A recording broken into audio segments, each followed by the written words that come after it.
Well, he will be anxious that we get a good, fast game, and indeed, we are all anxious for that. It's Great Britain against Australia. First time these two nations have met under the Super League banner, and Andy Farrell gets the game underway. And the next 20 minutes will be absolutely crucial in terms of this match. And we welcome viewers to the Channel 9 network in Australia.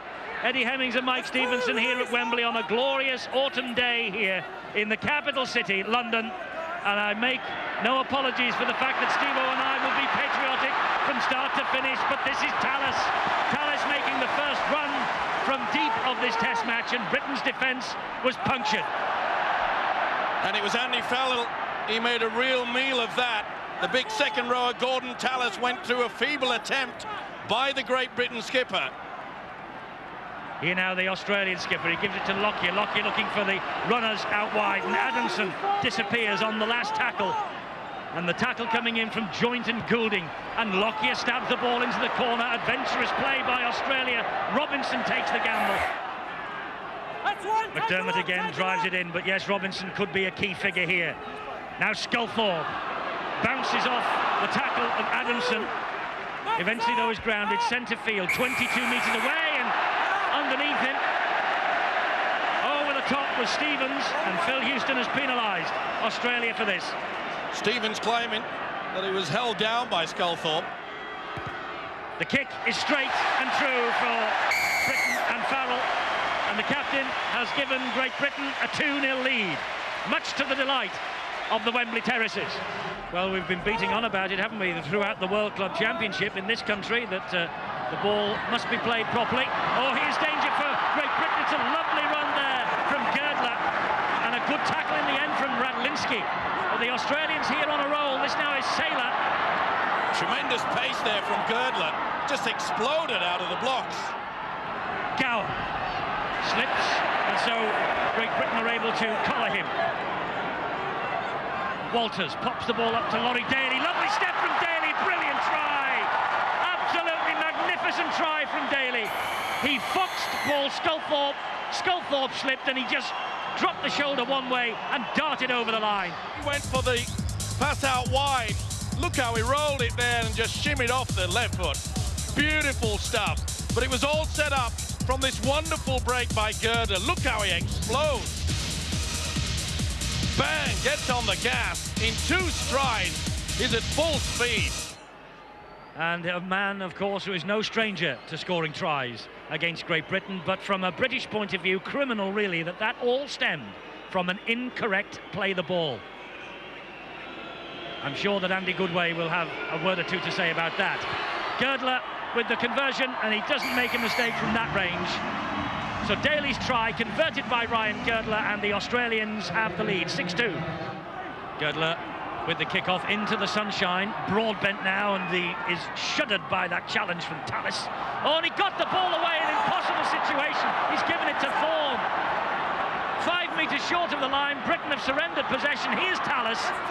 Now, can they stand firm under pressure like this? It's a gift. Good tackle. Great tackle that on Gower by McDermott. Daly. Daly to Eddingshausen. So far, Great Britain standing firm, but still a couple of tackles left. This is Stevens, and Stevens unloads, and it bounces into the arms of Eddingshausen, and Eddingshausen trying to squirm his way over the line. Desperate, scrambling defence from Great Britain. This is the last tackle. Ball spins quickly into the arms, man back on the inside, lovely play, brilliant try, Craig Gower. Well, Great Britain have gift-wrapped 2 tries to the Australians. One, as Broadbent tried to release the pass in an impossible situation, and one from an incorrect play the ball. And he's kicked not terribly well on that occasion. 10 points to 2 it stays then.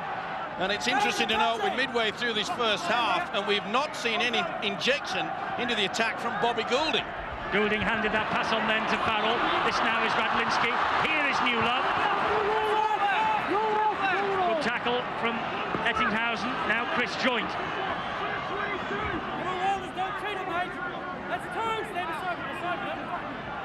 Robinson will scamper away from dummy half. Looked over the shoulder. It was one-man rugby. There was nobody there with him. Now Lowe's is on his own as well, taking them on. Gower was on there, and so too was Adamson with the tackle. Lowe's didn't like it. Looks at Adamson. Goulding to Farrell. They now switch the direction of this attack, and this is Radlinski. Good defence there by Girdler. The last tackle. Goulding slides a little kick through, looking for Robinson, who gets the try. Robinson scores.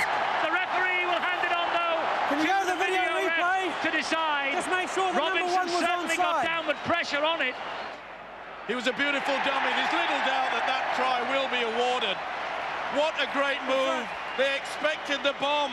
He shimmied, did Goulding. Jason Robinson looking anxiously at the big screen here at Wembley, as we all are. And the try is given.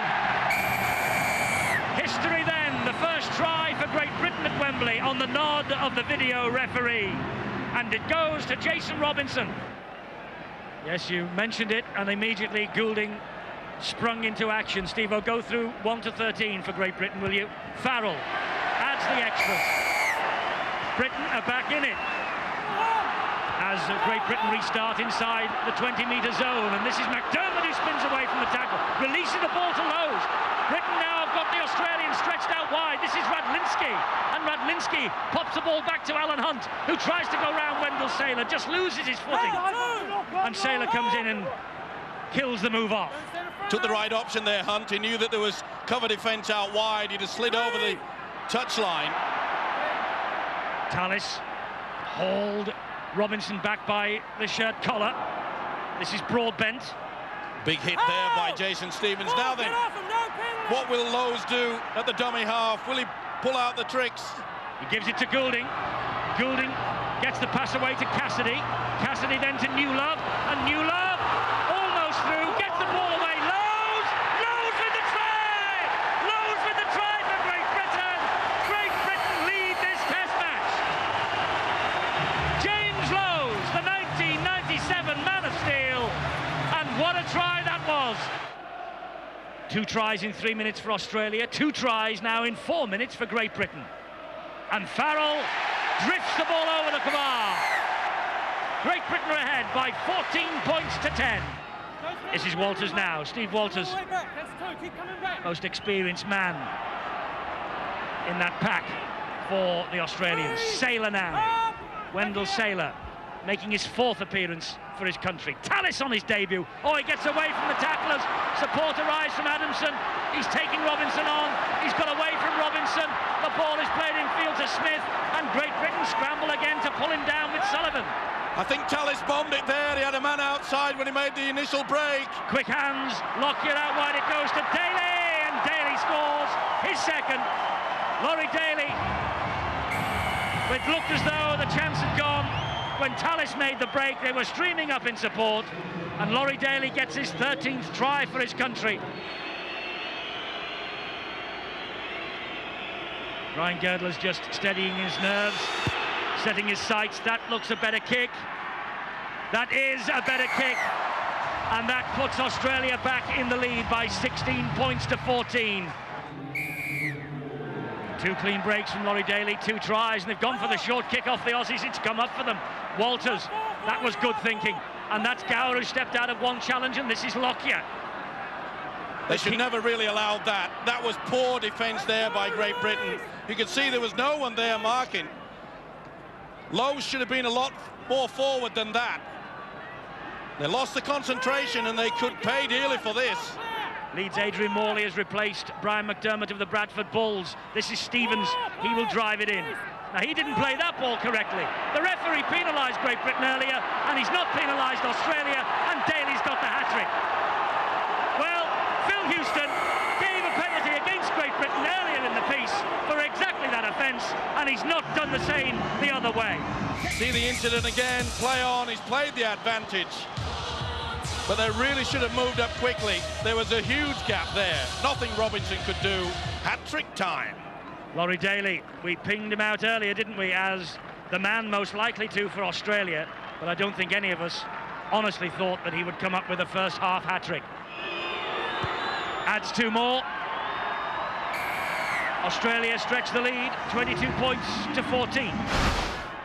Well, inevitably, as we made our way from the studio to the gantry, Steve-O, there were 1 or 2 ribald comments about the referee from the British supporters up here.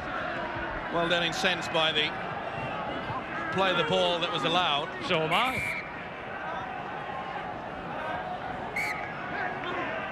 Lockyer to Saylor. Saylor gets away from 2 tacklers and then 4 close in on him. He's such a strength, such a powerhouse, Wendell Saylor. This now is Brad Thorne. Australian forwards getting over the advantage line with ease now.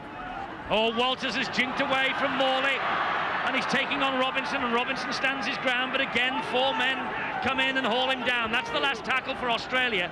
They're 15 metres short of the line with Daly, danger man Daly, beautiful floated kick out wide. That's a brilliant try from Brett Mullins. That's absolutely fantastic try. Daly has scored 3, and now he's come up with the big play on the last tackle, and it was Mullins who came up with the goods. Trying to drift it towards the post, he does, but he doesn't find the mark. So it stays at 12 points, the deficit. 2 converted tries Great Britain need to get back into this match. Pinpoint accuracy from Daly, but you could see no one jump for it. It was a clear run in the end. Plenty of space. He took it well. He's used a substitute well as John Lang. Another one here. Thorne withdrawn and Jason Stevens comes back. Again, we see the power play from the forwards. Will they opt for the 1 point or will they go for the high kick? It's with Gower, now it's with Daly, and here's Lockyer, and he spins the ball into the arms of Girdler and back into Lockyer, and Lockyer gives it to Smith, and there's another Australian try, and that is it. That's the Test match won for the Aussies, I'm afraid. But a brilliant handling move by this team. It looks like the Test hoodoo has finally been laid to rest. Girdler adds another 2 points, 32 points to 14.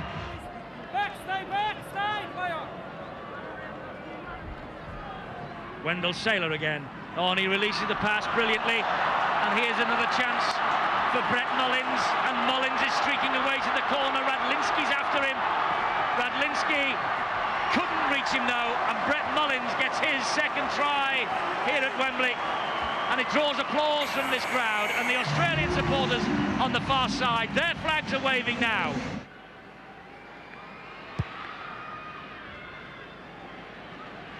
Great kick again from Ryan Girdler. 50% for him for the day, 100% though for Australia, 10 out of 10 for them. Little dab over the top by Kimorley. Kimorley, the kick though is too deep, it runs dead, and that I think will be the last action of this Test match, because the clock is ticking down to the 80-minute mark, and there it is. Australia have won here at Wembley. A gutsy effort from Great Britain, but Laurie Daly's hat-trick has proved crucial in the end, and the fact that he scored 2 tries in 3 minutes just before the half-time break turned the game irrevocably in the Australians' favour.